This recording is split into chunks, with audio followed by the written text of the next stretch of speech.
Bismillahirrahmanirrahim. Alhamdulillahi rabbil alamin, wassalatu wassalamu ala asyrafil anbiya wal mursalin wa ala alihi wa sahbihi ajma'in.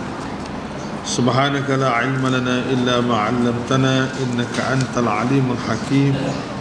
Wa la hawla wa la quwwata illa billahil aliyyil azim. Assalamualaikum warahmatullahi ta'ala wabarakatuh.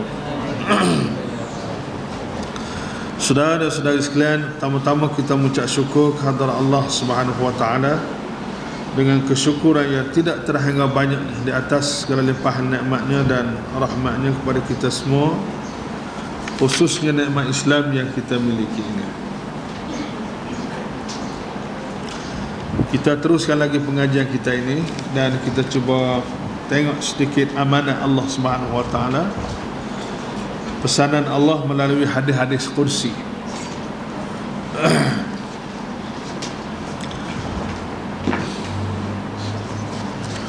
Hadis yang ke-10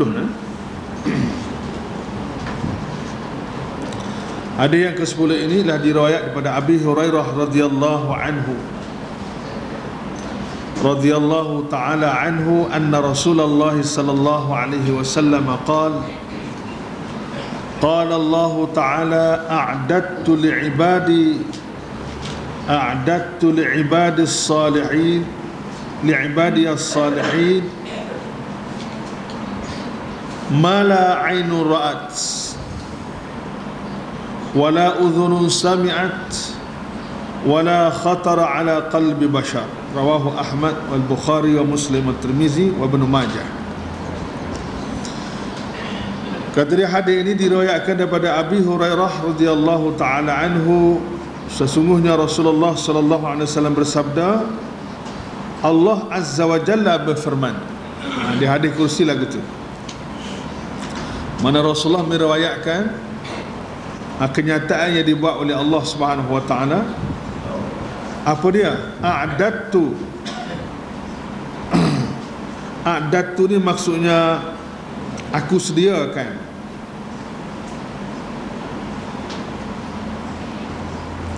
Terjemahan ni tak apa Indonesia, terjemahan ni tak apa clear sikit. A'dadtu tu maksudnya aku sediakan li'ibadiyas salihin, kepada hamba-hambaku yang saleh.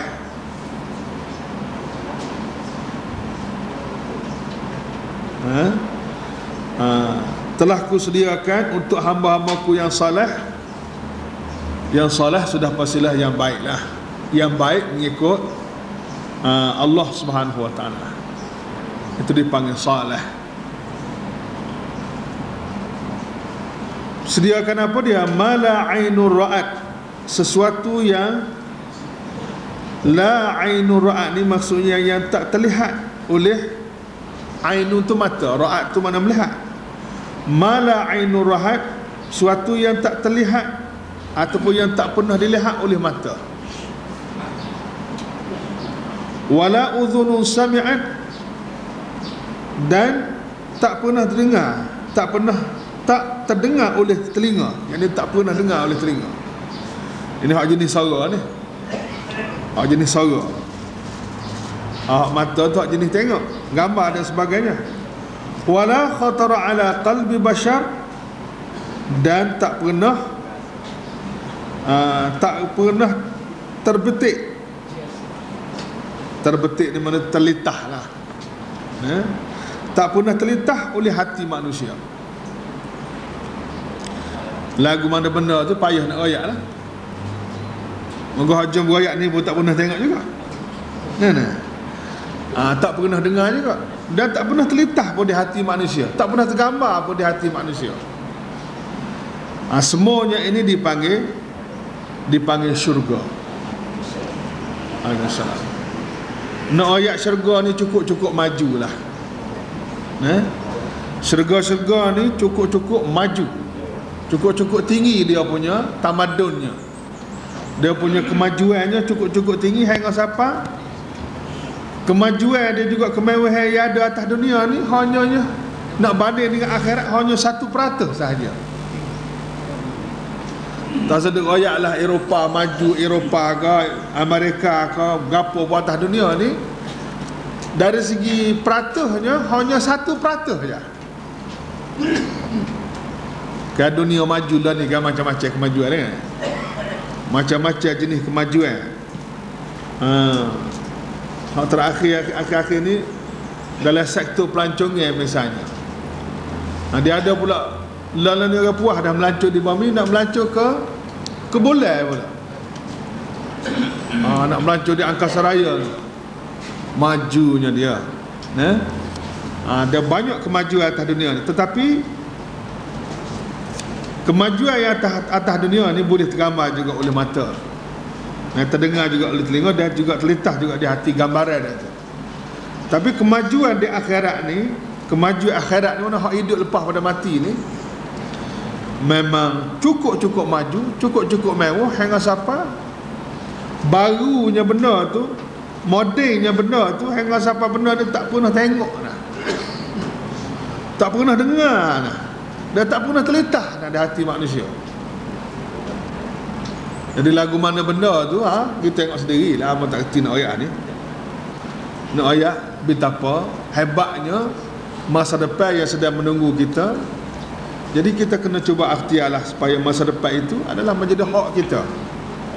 Dan jangan lala, dan jangan lara, jangan terpengaruh, dan jangan hanyut dalam dunia yang hanya 1% ni. 99% lagi sedang menunggu kita di sana. Mana? Jalan dari segi kebenaran lah tu. Itu benda dari segi kebenaran. Tapi bagi orang-orang ahli sufi dia kata, bagi aku tak pelik syurga-syurga ni. Syurga tu kecil lagi. Oleh kerana itu maqam yang tinggi bagi seseorang bukan soal syurga, bukan soal syurga. Cuma untuk riwayat syurga-syurga ni, jenis kita manusia ni jenis ahli kebenaran. Orang ahli kebenaran ni jadi kena tahu jenis benda lah baru dia tertarik. Tapi tak apa, kalau berkebenaran dengan Allah, kita ni berkepentingan dengan Allah, tak apa, tak ada masalah, tidak berdosa, dan malah digalakkan kalau kita ni mengharapkan kepentingan, mengharapkan kebenaran daripada Allah Ta'ala. Bagi orang yang tinggi kedudukannya, macam Nabi-Nabi, Rasul-Rasul, orang wali dan sebagainya, syurga ni nombor berapa dah bagi dia? Nombor 2 dah. Hingga siapa ahli sufi dia kata, bagi aku kalau Tuhan tak beri syurga pun tak apa, asalkan Allah Ta'ala itu reda kepadaku. Jadi bagi dia Allah tu lebih besar daripada syurga lagi. Jadi oleh kerana itu tumpuan dia ialah kepada Allah, bukan kepada syurga. Tapi bagi kita orang awam ni, dia banyak honggar ke syurga lah, tawar syurga dan sebagainya. Walau bagaimana pihak paling besar sekali ialah Allah Ta'ala itu sendiri, sebab dialah segala-galanya. Lagipun apabila kamu sudah memperolehi Allah, berarti kamu sudah memperolehi segala-galanya, sebab Allah itulah segala-galanya. Supaya dia sebut samalah Allah dengan makhluk Allah ni, dia kena besar Allah Ta'ala lah. Moga dia lah yang tuannya. Hadis yang ke-11,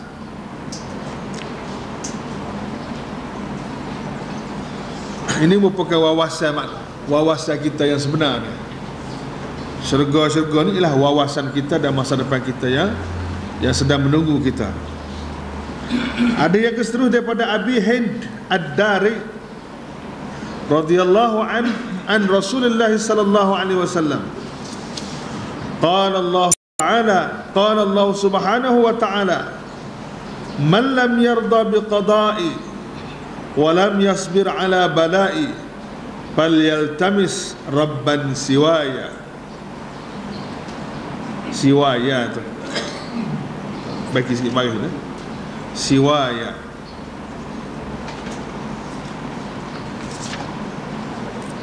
Cuma kalau nak apa nak cuba tengok dari Abi Hendun Ad-Dari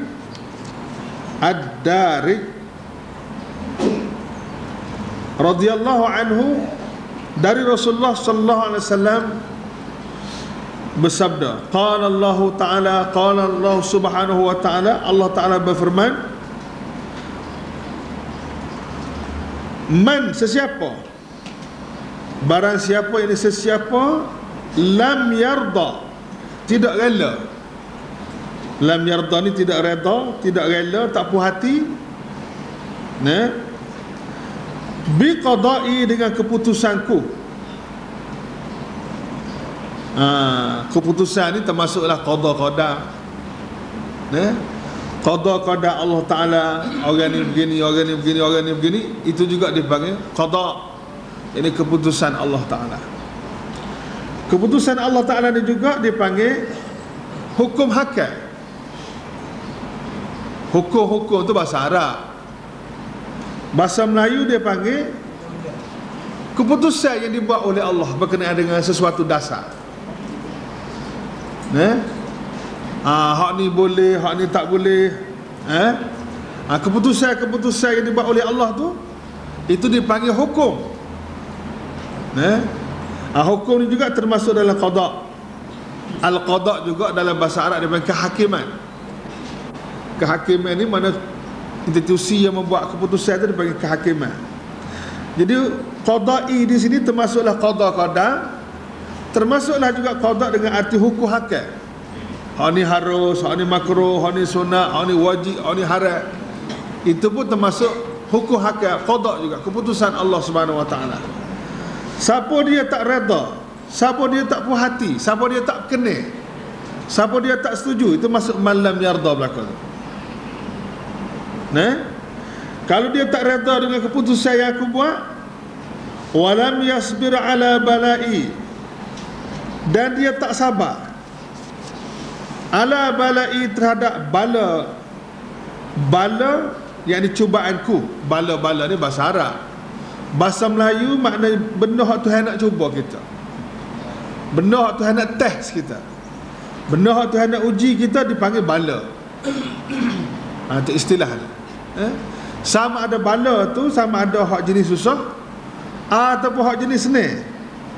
Tapi biasanya istilah bala ni biasanya dia, orang kita kalau punya bala, hak benda yang menyusahkan. Tapi tak semestinya benda yang menyusahkan. Hak senang pada juga, senang pada zahir lah. Kalau dia tak reda dengan keputusanku, dan dia tak sanggup sabar di atas ujianku, cubaanku, mana dia ni sudah, orang panggil sudah tak layak adalah bertuhan kepadaku. Dah gitu kan? Sebab apa? Sebab dengan sendiri apabila dia tak reda tu, makna dia sudah tidak percaya dah Allah tu maha bijaksana, Allah tu maha sempurna, Allah tu maha itu maha ini, maha suci Allah daripada segala kekurangan. Makna dia tak percaya dah tu.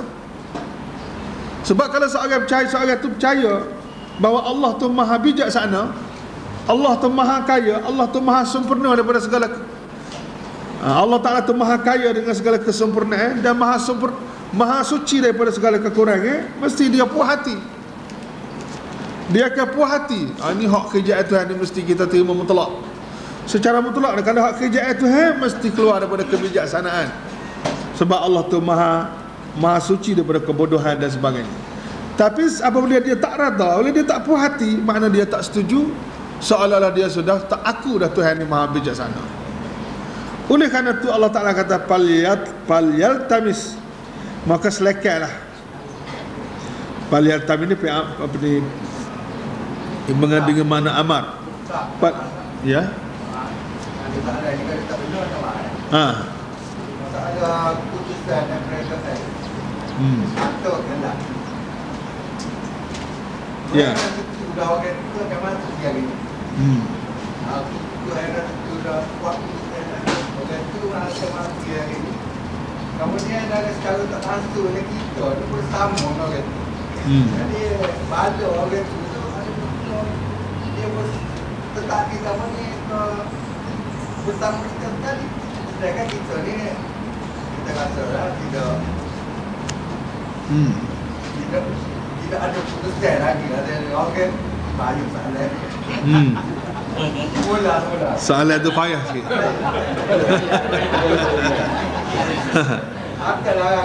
Jadi kalau soalan tu payah jawab apa makin payah tu. Putusannya putusan dia akan mati. Kemudian dia secara tak langsung kita bersama orang. Jadi bala tu itu menipu anak kita.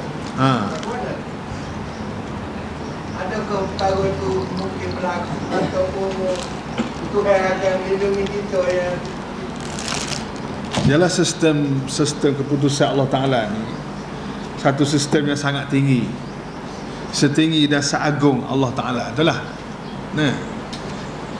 dia keputusan Allah ni bukan sebarana begitu. Dia satu sistem, the whole sistemnya, satu sistem yang besar lah, sebesar Allah Ta'ala tu sendiri, sebesar kehidupan manusia ni. Oleh kerana tu kita tak boleh nak faham sistem Allah Ta'ala ni secara runcit, secara serpihan tak boleh. Walau bagaimanapun, sama ada dia tu kena bala ke, sama ada kita terlepas tu, kedua-dua tu keputusan Allah Ta'ala berlaku. Boleh jadi kawan tu kena bala, kena ujian Allah Ta'ala. Hak terlepas tu pun bukan makna dia tak kena ujian Tuhan juga tu. Katalah naik kereta sekali, tung accident, dia mati, kita tak mati, tapi kedua-dua tu adalah dalam ujian Allah Ta'ala. Tu. Soalnya sekarang kita reda atau tak reda dengan keputusan Allah tu? Dia mati, kita tak mati, reda atau tak reda? Kena reda lah, itu keputusan Allah. Itu keputusan yang memang kita tak ada pilihan. Dia keputusan Allah ni ada dua. Yang pertama, keputusan tak ada pilihan. Orang tak boleh nak melawan, kita tak boleh nak melawan, tak boleh nak pilih, tak boleh nak lari.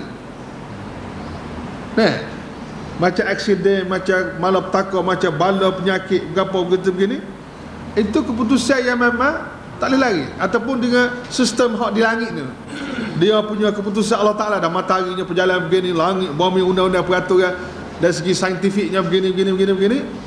Itu biasa manusia tak melawan, dia terima sajalah. Hasal lagi masalahnya keputusan Allah dalam bentuk hukum hakam.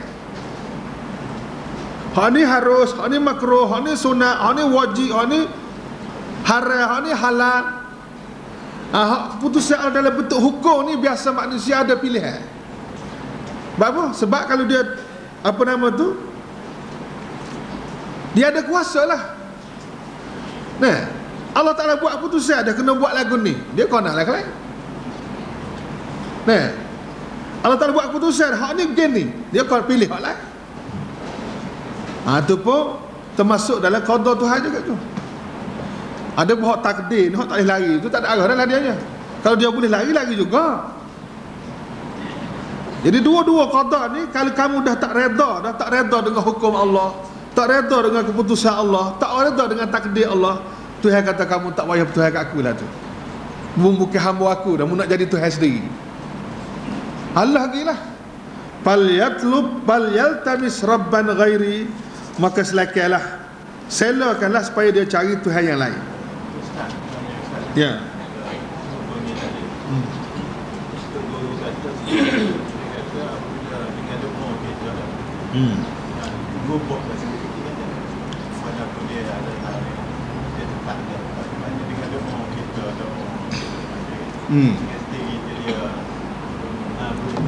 Boleh merubahkan takdir. Lepas tu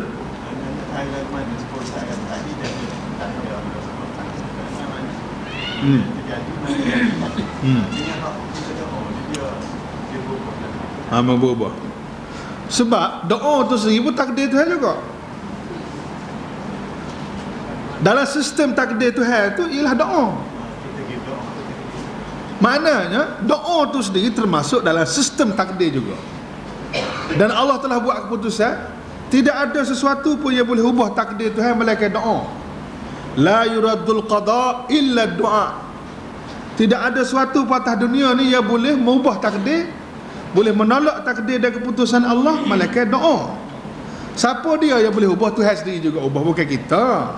Kita hanya memohon. Bukan mana kita ubah, tidak. Kita hanya membuat rayuan.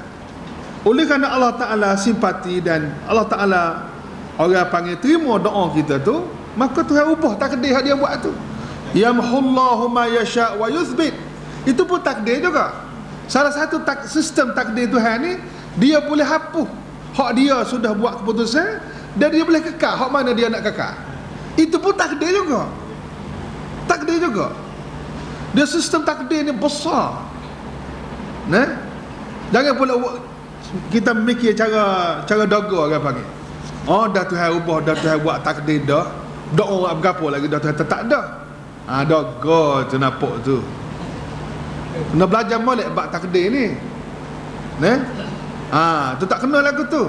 Ada setengah-setengah orang kan? Ada orang kata apa? Dah rezeki secupok tak jadi segata. Awak ke jahil dia tu nya. Nah. Lagipun dia tahu mana rezeki dia secupok. Dia nak campur tangan dalam takdir Tuhan tu lah. Nah, biasanya orang panggil nak menyedak kecek lah. Nah, duduk sana lah Tuhan.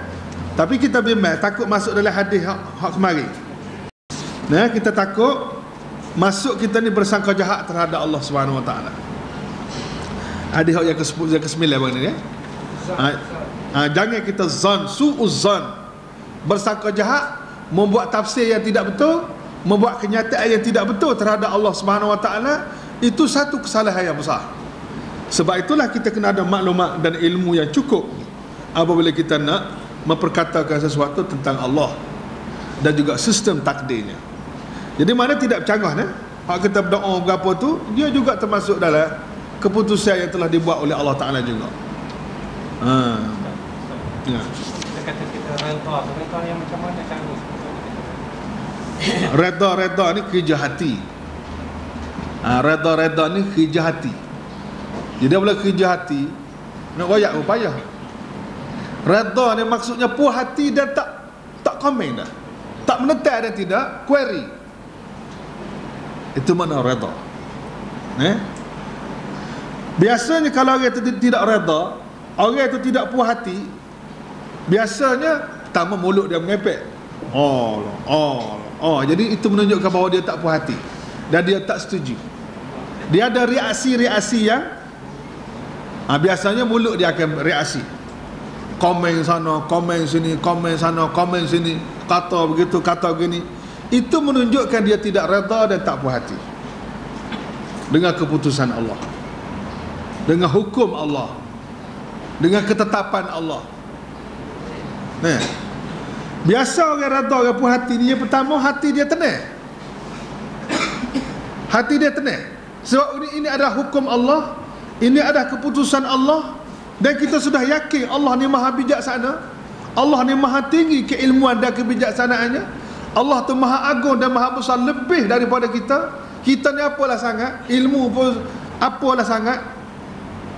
Maka kita dengan sendiri terima dengan tenang hati, dengan rela hati, tanpa komen, tanpa tafsiran yang bukan-bukan, tanpa kritik dan tanpa tindakan-tindakan yang menunjukkan kita ni tidak reda. Boleh faham? Tapi mana kerja hati lah, reda ni. Biasa orang reda ni, orang panggil apa? Puas hati. Apabila hati kita sudah dapat kepuasan, kita pun boleh setuju, boleh terima dan boleh tapi nak royak payah juga tu, kerja hati kan. Orang Melayu kata tidak rela, tidak reda, tak puas hati, tak setujulah mudah-mudah. Maka Tuhan kata, kalau kamu dah tak setuju kat aku, tak apa, tak ada masalah, aku masih beri kebebasan lagi, tapi pergi cari Tuhan lain lah. Kalau setara aku ni tak boleh reda lagi, tak setuju lagi, pergi cari Tuhan lain lah, hak lebih daripada aku. Kau berat penyakit tu. Tu soal lagi, tapi hadis dia pendek. Dalam lafaz hadis yang lain ada soal lagi ni. Dan lafaz hadis yang lain, fal yatlub rabban ghairi wal yakhrud min tahti sama'i, ada lagi. Dalam riwayat tak ada ni. Minta telah dia cari Tuhan yang lain dan minta selekeh dia keluar daripada bawah langitku ini. Minta selekeh keluar lah, tak usah duduk lah bawah. Dah kamu tak setuju kat aku gak, tak puas hati kat aku gak, makna kamu sudah tak percaya dah kepada aku. Nah, kamu sudah tak, orang panggil tidak iktiraf di aku ni sebagai Tuhan. Maka selekehlah kamu keluar daripada bawah langit aku, menghidup langit lain. Dah halal sangat agak. Nak honggalah ke mana? Itulah dua hadis yang kita baca. Inilah amanat Allah Subhanahu Wa Taala melalui dua hadis kursi. Jadi marilah kita berusaha. Yang pertama sekali kita bina kita kekuatan kita dan juga supaya kita dapat syurga. Lah senapah ni. Tempat syurga itulah pusat kepada segala kemajuan, di mana di sana disediakan oleh Allah satu nikmat suatu nikmat yang memang tak pernah dilihat oleh mata, tak pernah didengar oleh telinga, tak pernah terlintas pun di hati manusia. Jadi kita jadikan dunia ni sebagai harga untuk membayar itu. Jangan pula menjadikan dunia sebagai racun yang membunuh kita. Akhirnya dunia yang bertaraf 1% yang ni jadi merusakkan 99% lagi yang disediakan oleh Allah dalam syurga. Itu kerja bodoh yang panggil.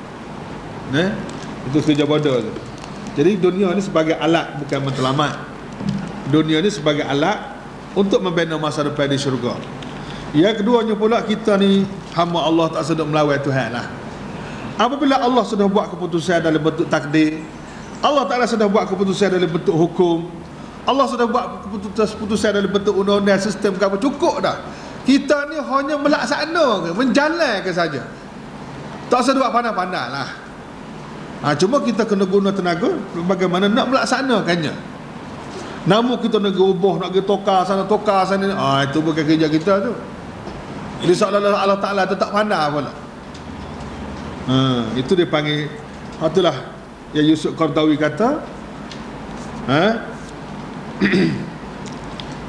man ittakhaza, apa nama tu, Yusuf Qardawi kata, siapa yang tidak ikut peraturan Allah Subhanahu Wa Taala, maka dia telah mensyiriki Allah. Siapa tak ikut peraturan Allah Ta'ala, dia telah mensyiriki Allah, sudah menduakan Allah dengan yang lain.